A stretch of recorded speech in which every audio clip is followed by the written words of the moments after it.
If you've been following my podcast, you'd know that I often mention that in my mind, demographics are going to drive our destiny, and over the long term, demographics are going to influence our housing, our property markets, much more than the short ups and downs of inflation or interest rates or government intervention. Now, if you're a regular listener to this podcast, you'd know that I've discussed demographic trends with leading demographer Simon Kuestenmacher probably once a month. But today, as part of the summer series of our podcast, I'm going to replay a show we did a while ago where we dig deep into the different demographic tribes in Australia.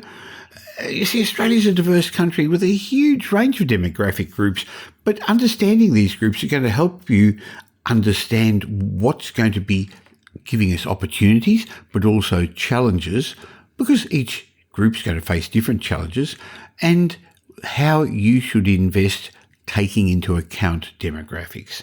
Now, again, this is one of the summer series of shows because over January, I'm going to be producing 3 shows, 2 shows like this where we offer you some of the best shows over the last couple of years, and also 1 new show a week to keep you up to date with what's happening in the markets. So let's get on with the show and learn from Simon Kuestenmacher which tribe you fit into.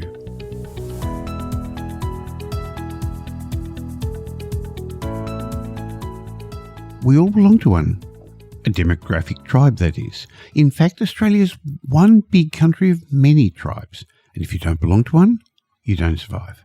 Some are easy to find. It might be your footy team, or where you work, or the way you vote, or the way you dress. But there's another set of tribes that are of interest to property investors and business people.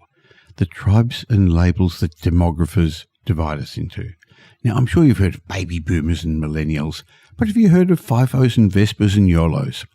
And do you know what they mean and how understanding demographic tribes can help you target your investments or your business decisions? That's what I'm going to discuss today with leading demographer Simon Kuestenmacher. So, welcome to today's show.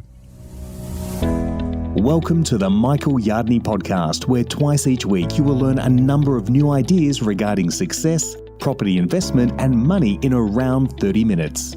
Our show is brought to you by Metropole, who specialise in helping you grow, protect and pass on your wealth through strategic property and wealth advice. Now here's your host, Michael Yardney, Australia's authority in wealth creation through property, who has been voted one of Australia's top 50 most influential thought leaders. In my mind, demographics are going to drive our destiny, and over the long term, demographics is going to influence our property markets much more than the short-term ups and downs that we're currently experiencing with concerns about inflation, concerns about interest rates. Now, for the last few years, I've regularly discussed demographic trends in this podcast with leading demographer Simon Kuestenmacher. But today I want to dig deeper into the different demographic tribes in Australia and the plethora of acronyms that come along with them. Now, for those of you who don't know Simon Kuestenmacher is a rising star globally in the field of data management and insights. He's a co-founder of the Demographics Group based in Melbourne, and he's a columnist in the Australian and the New Daily newspapers. Hi, Simon. Great to be back, Michael. Now, Simon, demographic tribes, also known as population segments or market segments, are groups of people who share similar interests, similar characteristics, similar behaviours. In Australia, there are a number of demographic tribes that can be identified, and there's been some really clever acronyms that have come up to help understand and classify these groups. But before we get into who these various groups are, why do you think it's important for us to break us as a nation down into tribes? Well, we want to understand who we are as a nation, and we want to understand rough shifts. We want to see if there is a new group emerging.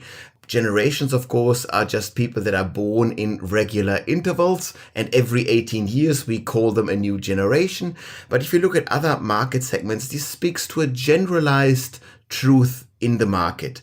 So any kind of marketing professional, any kind of sales professional, any kind of person that wants to understand who might be their future tenant in a investment property might want to have a rough understanding of where the market is shifting. That doesn't mean that all young people fall into that particular category, for example, but it just means you have a rough understanding of how things are going. And of course, it is also meant to be a bit of a light-hearted look at things. I know that at certain age groups, people have more disposable income, so there are ways of planning where you're going to build a business, place your shop, buy investment properties, understanding what people are going to want at different stages of their life and what disposable income they've got at hand. Oh, exactly. We know very much when in your life you are spending money, when you are saving money. We know your big expense points in your life.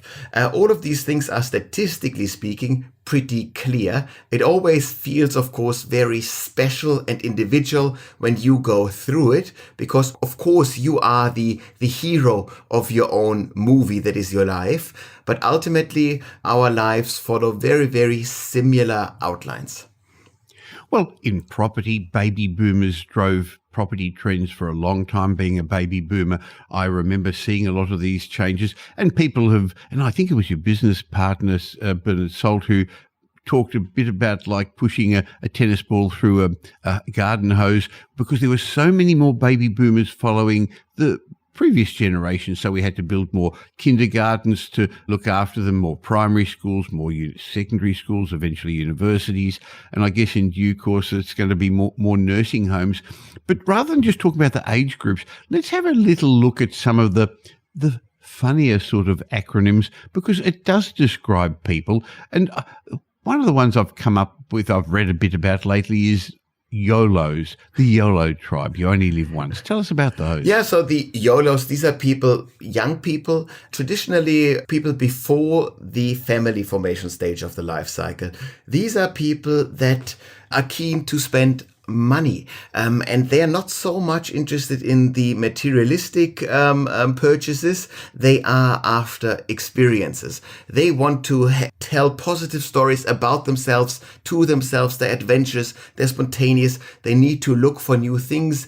And in my opinion, this bunch of people are people in their 20s and 30s that don't have kids. And why are they so obsessed with experiences? That's the big question here. And I would say, well, they don't have a family yet. So they're not interested in necessarily owning a home, setting down roots. They are most likely atheistic, meaning the meaning of life doesn't come from God. It doesn't come from family because they don't have a family yet.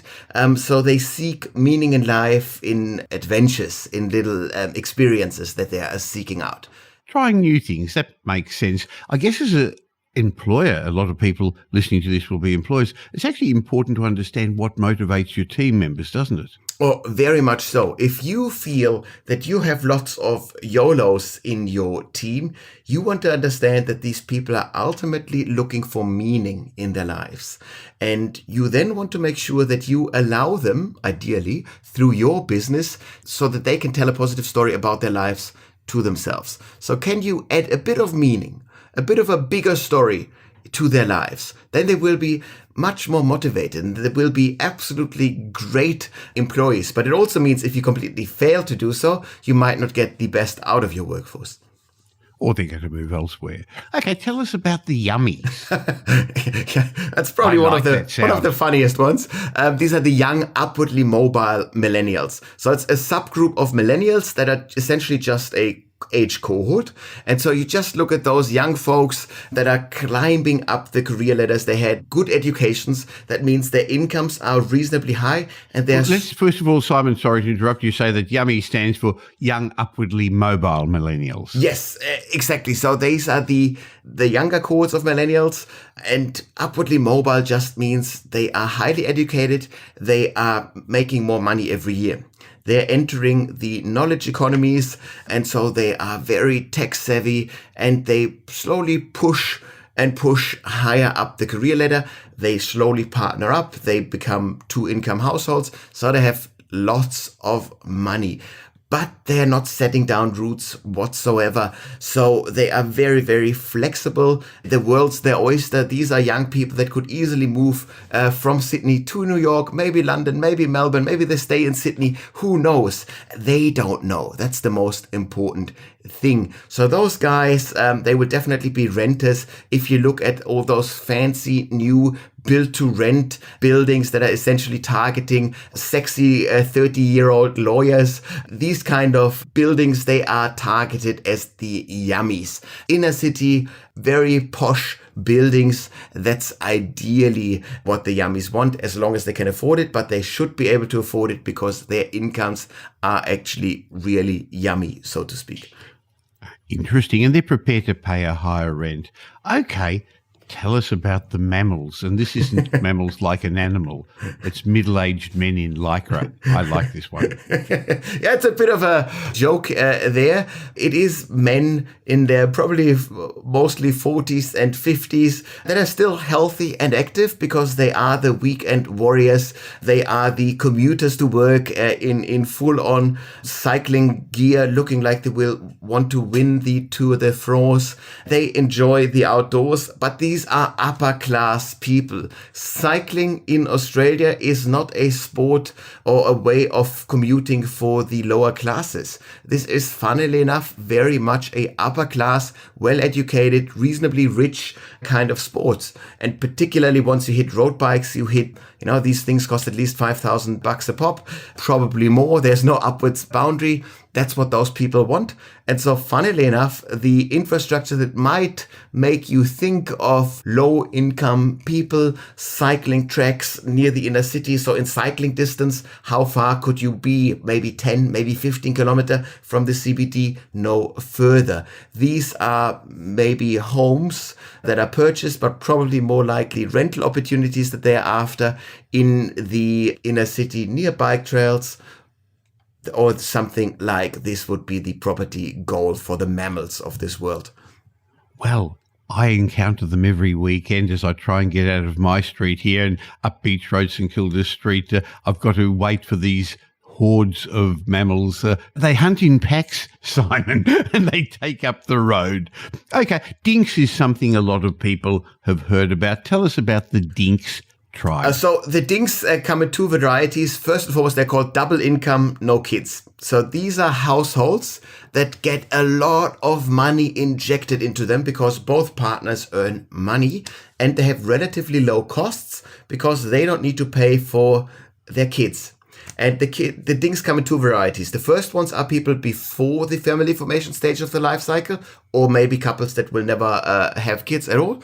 And they come as empty nesters. And these are people in their late 50s, early 60s or something like this, where the kids have already flown the nest and they are finally able to spend all the money that they earn on themselves. From a marketer's perspective, these people are an absolute joy to be doing business with because the disposable income is high. They enjoy travel, dining out, the finer things of life. If you want to sell to a luxury market, these are the people.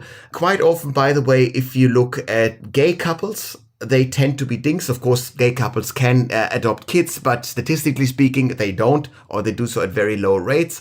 So essentially, all those suburbs that are dominated by gay couples, they are dink households. So they have wonderful spending capacity. You really can sell lots of stuff and relatively expensive stuff into these markets. And they are very much on target with what's fashionable, what's cool, what's not. That works really well. They're a great customer or great tenant for your property.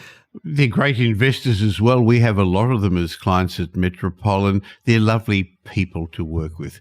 Simon, probably one of the first of these acronyms I came across many years ago, look, it probably is way back in the 80s. I'm not sure if it's even used nowadays, was yuppies. Do people still talk about yuppies? I think that's kind of sort of died out a bit, to be honest. So yuppies are the young urban professionals.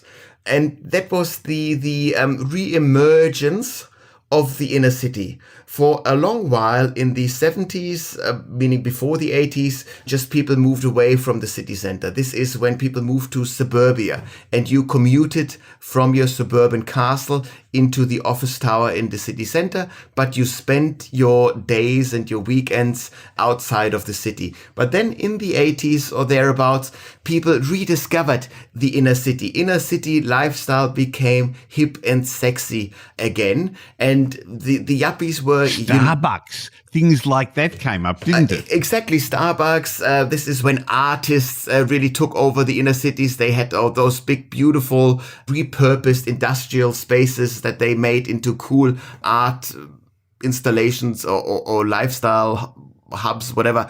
That worked really well there. The yuppies, that's essentially, it's part of the gentrification wave of the inner city. These are the artists paved the way. Then you had the yuppies move in, and they then established a very vibrant urban ecosystem for people to live near the places that they worked in. The original yuppies eventually, though, became mostly family. They reached the family formation stage. They grew up, they moved out of this, but a new wave of yuppies moved into the apartments that they left behind. And that really revitalized the inner city in a big, big way. Well, then after learning about the yuppies, I don't know, as I said, probably in the 80s, then all of a sudden it was really cool to be a snag in the 90s, Simon. Yeah. A sensitive new age guy. And now I keep reading about wags, the wives and girlfriends, notably of sporting stars. So they hit the papers as well. Now, your business partner, Bernard Salt, talks a bit about Kippers.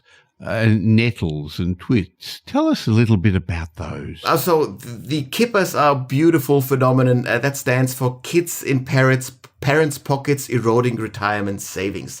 This is the phenomenon of young people just staying in the parental home for much longer, simply because housing is very expensive in our big cities. We're everywhere by now. And so they figured, hey, I might as well stay with mom and dad and I will have an income. And so I just save up for my down payment for my home. In the process, they are essentially just drawing down the parental resources a bit more. But in a sense, it is just the bank of mom and dad subsidizing rent for their kids. It's a way that families that have enough space to have the kids stay at home for longer, just helping them out. Okay, tell us about the Nettles. Not enough time to enjoy life. Yeah, so the Nettles, these are busy couples. These are people where the candle is being burned from both ends. You work long hours because you have a big fat mortgage. You can't just possibly scale back your working hours. The costs of living are really high. Back before COVID, you probably had to commute a long way. So that was a problem. So the Nettles, they just worked really hard. Maybe they even had Kippers living at home and cost them money. So this is a very constrained market. This is a market that when they go out and buy stuff, they are more cost sensitive in their purchasing behavior. And they're not as much fun to be dealing with because they don't throw money around as other cohorts might be doing. So the margins that you could get out of this cohort are smaller compared to other cohorts.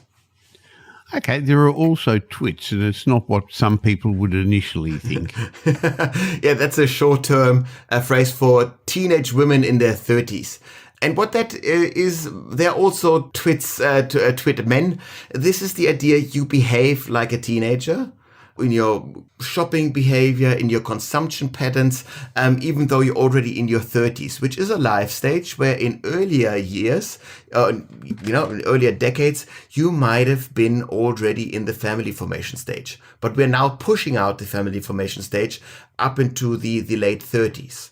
And so we have a younger cohort. So we sometimes call them adolescents. We say adolescence starts at 13 and ends in your mid-30s. It has to do with the definition, with my favorite definition of adulthood. You become an adult when you take responsibility for somebody other's life, for a life that is not your own. And these days, when do you take responsibility for somebody other than yourself? You don't need to do this until you have kids. And kids pop up when you're 35. That means you can be a twit, you can be an adolescent up into your mid-30s. This is where the stereotype of millennials being snowflakes comes from. Because people say, well, or older people say, when I was 30, I already had 3 kids. And you guys are just, out there partying, enjoying, lifestyle events. That stereotype is moving away as now the millennials are starting families. Sure. People are also talking about Boomerang kids, Simon. And I guess a little bit of that happened over COVID as well. Exactly. So Boomerang kids are most likely Generation Y, so people born in the 80s and 90s that have moved out of home. They went to university, and then instead of partnering up, buying a house and staying away from the parental home forever, they just come back like a boomerang. And the throwing of the boomerang might be repeated several times after the gap year, after the uni degree, after a first stint of work, and moving between cities and then coming back to the home. So you really know that your kids might come back for extended periods relatively frequently. And of course, COVID, any kind of rising costs of living pressures create a bigger cohort of boomerang kids. It's a natural reaction to rising costs, is to go back to mom and dad to kill off one big expense, the rent. And we're seeing this more, or we have been seeing this more and more. But I think in the long run, we shouldn't see this all that much, because increasingly, who has enough space in their parental home to allow for all those boomerang kids? Well, I don't think I've fitted into any of those categories yet. We haven't talked about the baby boomers, but I think I found the category that I may fit in, the silver stylers. Tell us about those. Yeah, so these are people, probably retirees, 65 plus or thereabouts. They have a lot of money, so stylers. They are very sophisticated consumers. Okay, then I don't fit in. I'm not sophisticated. So close. Almost there.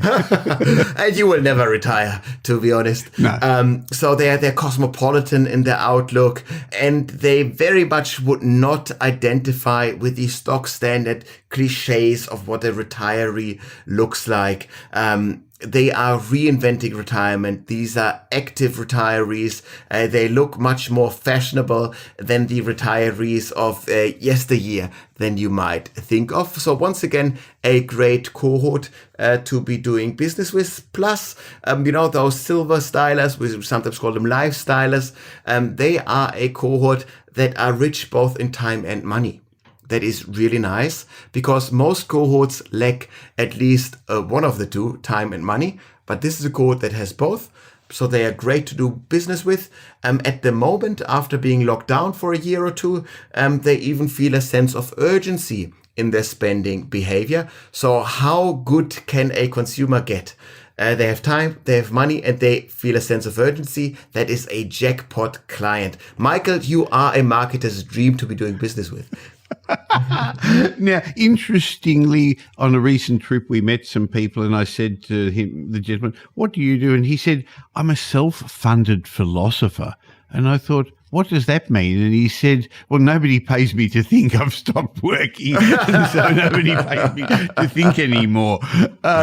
So I think when we talk about the generation, the various tribes, the various demographics, we also look at what happened in various generational groups, starting, I guess, now with the baby boomers. These are the ones born between 46 and 64. And as I mentioned earlier on, they, in many ways, drove the landscapes of our property markets in the past. Now it's the younger generations doing that, because many of those are reaching retirement age, but they own a wealth of real estate. Most of those, Simon, have bought their homes 20, 30, 40 years ago. It's said that half of Australians who own a home don't even have a mortgage. And I think a lot of the baby boomers are in that category, or they've borrowed against their home and they're using the mortgage productively to invest in properties. Exactly. So the baby boomers are of course, part of a really big generation. So they came to be after the end of the Second World War. They are a big generation. And lots of things worked in their favor because Australia saw economic upturns. Once they became of voting age, they were really lucky because they were a big cohort in a small country. That means their vote had a lot of clout. And that continues to this day. So if you're being part of a big generation, it's beneficial because you get to shape the country. Your generation shapes the country in a really big and lasting sense. A problem there is that you tend to have a lot of competition for the jobs that are out there. So a small generation like the Gen Xers, they wouldn't feel that a sense of competition between each other all that much. But that's one of the big benefits that the baby boomers had. From a housing perspective, they bought houses when they were relatively cheap, maybe 3, maybe 4 times the annual income was the average house. They did complain about, rightfully so, about really high interest rates of 10-15%. That said, saving for the down payment in an environment of high interest rates is of course much easier than it is now in times of low interest rates and of course super high house prices. So it's harder now to get the down payment, but that's it's a bit of a luck of the draw essentially where you come into the market. But it's also beautifully predictable. And so we know that the baby boomers have a lot of wealth hidden away in housing, the older generations. And quite often that's untapped. We all live next to an Italian or Greek widow who lives on a quarter-acre block. The property is worth $1.5 million, $2 million, $2.5 million, depending on where we are. And she's actually poor. She's cash poor. And she would never think of downsizing. She really wants to be carried out of the family home. And then in a predictable sense, her 3 kids will cash in once she dies and they will reinvest this money most likely into the property market. So we know these big picture trends that follow with each generation. Well, that's really going to be one of the big trends, but probably in the 2030s as the baby boomer women eventually die off, and there's going to be a huge intergenerational transfer of wealth. It's suggested that currently out of there's $9.6 trillion worth of residential real estate. Close to $6 trillion of that is currently owned by baby boomers. So, boy, there's going to be a big transfer of wealth and, of course, all the money in the super funds. Following the baby boomers was the Generation X's. These were the people born in the next years, 65 to 1980. They're now in their 40s and 50s, Simon. Yes, and so this is a very, very small generation. So remember that when the Gen Xers were meant to be born, the contraceptive pill was introduced that kept the lid on things. No-fault divorce was introduced in the early 70s, and the 70s was a decade of low migration intake. So they are forever a small generation, which means politically speaking, they didn't have much clout, because their voices weren't heard so much, because the other generations were just bigger. That said, they could grab enough jobs because there was relatively little competition for jobs. So there are upsides and downsides of being part of a small generation.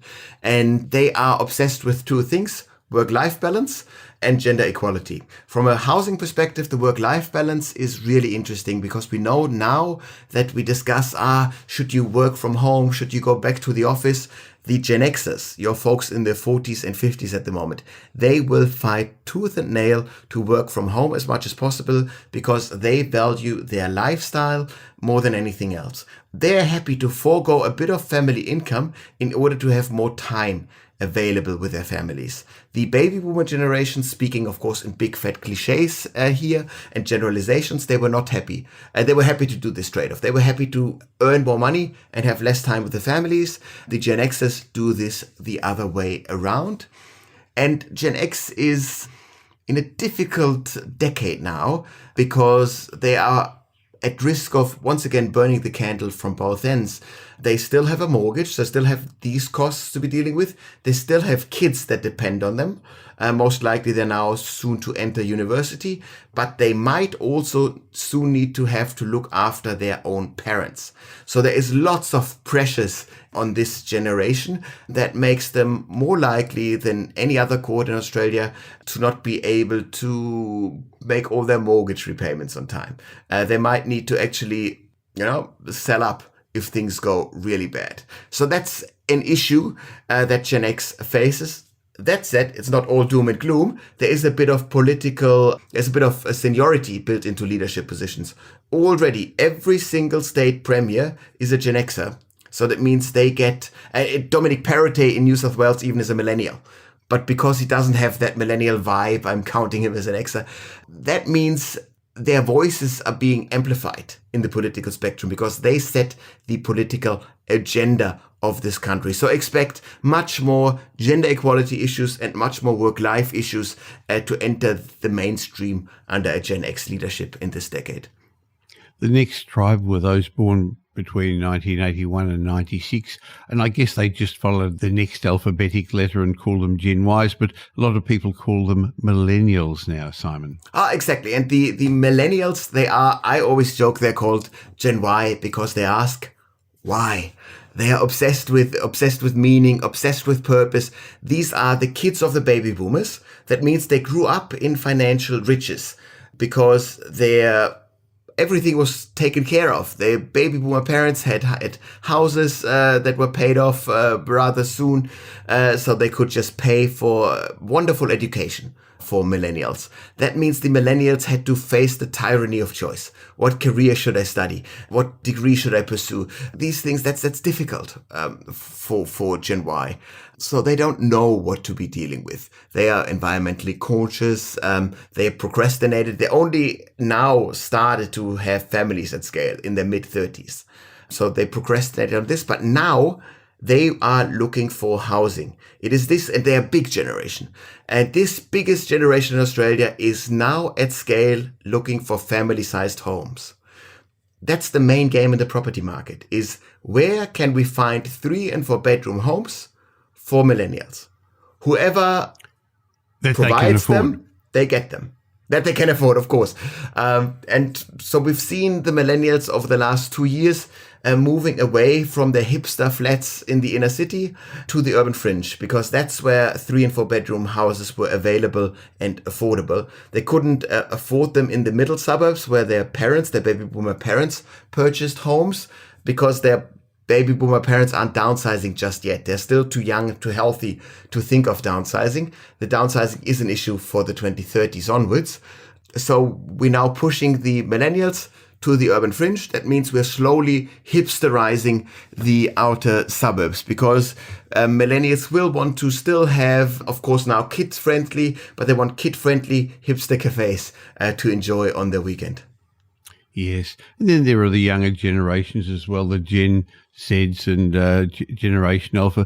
But Simon, I think it's been a fantastic conversation, because I believe it's really important to recognise the demographic tribes, but also to realise that they're not fixed. They're really broad-based generalities. They're not rigid categories. And people can fit into, well, clearly we could see more than one of these categories. And I think this diversity really enriches our culture in Australia and our society, doesn't it? Absolutely. And it's crucial that we're not using those tribes in order to draw them into fighting factions, or that we say generations are opposed to one another. That's silly. Ultimately, you want to make sure that you gather all the generations into the single most important generation Y not. A generation that is really, that encompasses people of all age groups, of all different walks of life, to make sure that we can make Australia a better country. Why not? Why isn't that possible? This is ultimately about creating opportunity, creating a country where everybody can thrive, where everybody can reap the benefits of living in a rich country. And of course, this is done in a political arena that sometimes is a bit loud, that sometimes things get a bit ugly, but ultimately we want to create the best outcomes for absolutely every member of every tribe. Well, Simon, thank you so much for your time. And I know if people want to follow you, Twitter is a place where you're very active. You've got a huge number of followers on Twitter. And if Twitter still remains around and Elon Musk allows us to, I think that's a great place for people to follow you. Also, you have a weekly column every Sunday in the New Daily, which I think gives us great insights into what's ahead for our future. And that's free. It's not behind a paywall like some of the other newspapers. And again, we'll be back once a month on the Michael Yardney podcast. Thank you so much for your time. Thanks for having me again.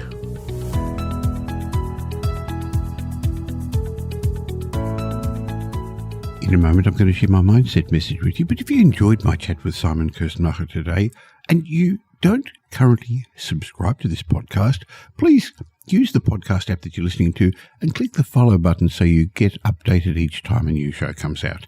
Now, I've been speaking with Simon probably on a monthly basis for over a couple of years now, so you can always go back to the back episodes and hear all the great information he has to share as well.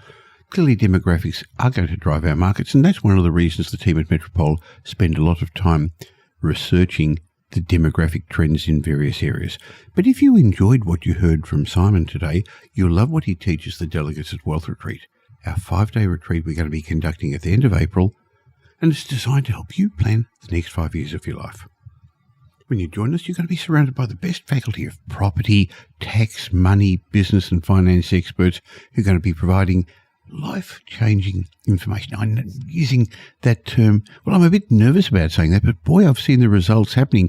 Okay, let's call it knowledge-sharing sessions, and they're going to mentor you on planning for your future success. You see, the Wealth Retreat theme is where you're going to be in 5 years' time. And that's in all areas of your life, not just money, but relationships and contribution and health and recreation and spirituality. You see, we're going to upgrade your wealth operating system, which is going to change the way you look at your financial future. And then, only then, can we give you a toolbox full of tools to achieve your newly upgraded goals. At Wealth Retreat, we also give you the perfect environment to help set the new goals, but also uncover your own wealth building strategies, because each person's aims are different. You're going to learn from industry experts and you're going to make meaningful connections. See, that's one of the huge benefits at Wealth Retreat, because you're going to have an instant network of already successful property investors, business people, and entrepreneurs. So go to wealthretreat.com.au, read all about it, express your interest, and if you want to come along, I speak with everybody who wants to join us at Wealth Retreat. Well, I speak to everyone who's going to join us at Wealth Retreat to make sure it's right for you, because I back myself, I back you, and offer a money-back guarantee. So why not start planning for a more secure financial future? Go to wealthretreat.com.au. I look forward to getting to know you better. Now here's Michael's mindset message. Remember, a change in your thinking will lead to a change in your life. In my mindset message today, I want to share with you the concept that how you see the world has a significant effect on your success. You see, there are broadly two ways to see the world. And as I said, they've got a great influence on how successful you become. The first is what psychologists call an external locus of control, and the second's an internal locus of control. I'll explain that in a moment. You see the world around you as it changes, and you can either attribute the success and the failures and the things to the things you've got control over, or you can attribute them to forces outside your influence. And which orientation you choose has a huge bearing on your long-term success. Now, this concept dates back to, I believe, the 1960s, when Julian Rotter's investigations into how people's behaviours and attitudes affected their outcomes of their lives was an important discovery. The locus of control describes what individuals perceive about underlying main causes of all sorts of events in their life. Look, put more simply, are you the pilot of your life, or are you just a passenger? Do you believe that your destiny is controlled by you, or by external forces such as fate, or the government, or your boss, or the system, or other people, or interest rates? Now, in a book, Smarter, Faster, Better, the author Charles Duhigg, he actually explained locus of control pretty well. He said locus of control has become a major topic of study within psychology since the 1950s. He went on to say researchers had found that people with an internal locus of control tend to praise or blame themselves for their successes or their failures, rather than assigning responsibility to things outside their influence. A student with a strong internal locus of control, for instance, would attribute good grades to hard work rather than to natural smarts. He said a salesman with an internal locus of control would blame the loss of a sale on his own lack of hustle rather than bad fortune. He then went on to say internal locus of control has been linked to academic success, higher self-motivation and social maturity, lower incidence of stress and depression, and longer lifespan. And this was attributed to a group of psychologists who wrote in a journal in 2012, Problems and Perspectives in Management. Okay, so people with an internal locus of control tend to earn more money, have more friends, stay married longer, and report greater professional success and satisfaction. Now, let's now talk about what is an external locus of control. We all know those people. In fact, sometimes we are those people. Nothing's ever their fault. There's always an excuse. The world's out to get them. Life's unfair. Again, Dewey described it as follows: having an external locus of control, believing that your life is primarily influenced by events outside your control, is correlated with higher levels of stress, and often because an individual perceives the situation as beyond his or her coping abilities. Well, that's what the psychologist said. Now, the benefits of an internal locus of control, in other words, where you believe you're in charge of the world, you believe you're the pilot, not the passenger, include the fact that you engage in activities that are going to improve your situation. It's going to emphasize more striving for achievement because you believe if you strive, you'll get there. You're going to work harder to develop your knowledge, your skills, your abilities. People with an internal locus of control, they're inquisitive and they try and figure out why things turned out the way they did. They take a note of the information they've used to get a positive outcome, and they're going to keep using it in the future. And if you're a boss, you end up having a more participative management style. So the bottom line is you weren't born with an unalterable locus of control.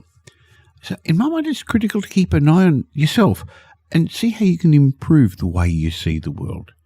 Sure, bad things are going to happen to us, but rather than dwelling on them, it's better to find a useful belief about them and move on.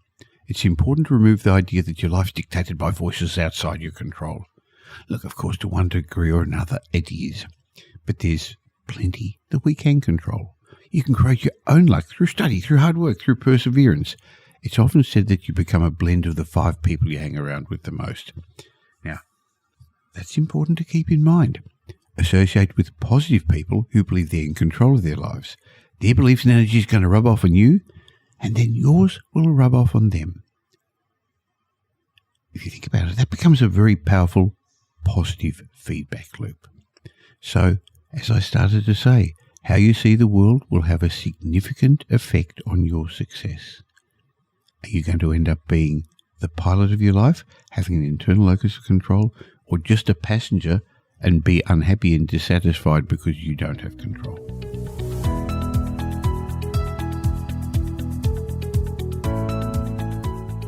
Well, thanks for spending the last little while with me, and I hope you got some benefit from this show. If you did, and you know somebody else who'd also benefit, please tell them about the Michael Yardney podcast. There's a share button on every podcast app. On Apple Podcasts, there's 3 little buttons down the bottom. Press it and share it, or just tell them about the Michael Yardney podcast. I hope you're going to be doing them a favour, and you'll definitely be doing me a favour and helping me in my quest to make as many people as possible financially literate. Now, there's ways of catching up with me between these shows. Just look for Michael Yardney on social media, or why not join my private Facebook group? Go to Facebook and look for the Property Update Facebook group. And I have a way of saying thank you to you for subscribing to this podcast. Go to podcastbonus.com.au. There'll be a link in the show notes, podcastbonus.com.au, where you can get a bunch of ebooks and reports. My way of saying thank you. And when you've got time, why not listen to some of the old podcasts? There's individual lessons in each of those that I think would be helpful for you. I'll be back again real soon. In the meantime, have a great week. Make it a great week. Thanks for listening to this episode of the Michael Yardney podcast, which was brought to you by Metropole, who help their clients grow, protect, and pass on their wealth through strategic property and wealth advice. If you like what you heard and don't already subscribe, you'll find us on iTunes or on your favourite Android app as the Michael Yardney Podcast. Watch out for our next show, which comes to you twice a week, and you'll learn some new ideas about property investment, success and money in around 30 minutes. To get more of Michael's thoughts, go across to www.propertyupdate.com.au and sign up for his daily morning briefing, and you'll hear from not only Michael but a group of leading property success and money experts. And just a reminder that the information you heard in this show today is general educational advice and not specific investment advice, as we don't know your personal circumstances. If you're looking for specific advice, why not ask the team at Metropole to help you?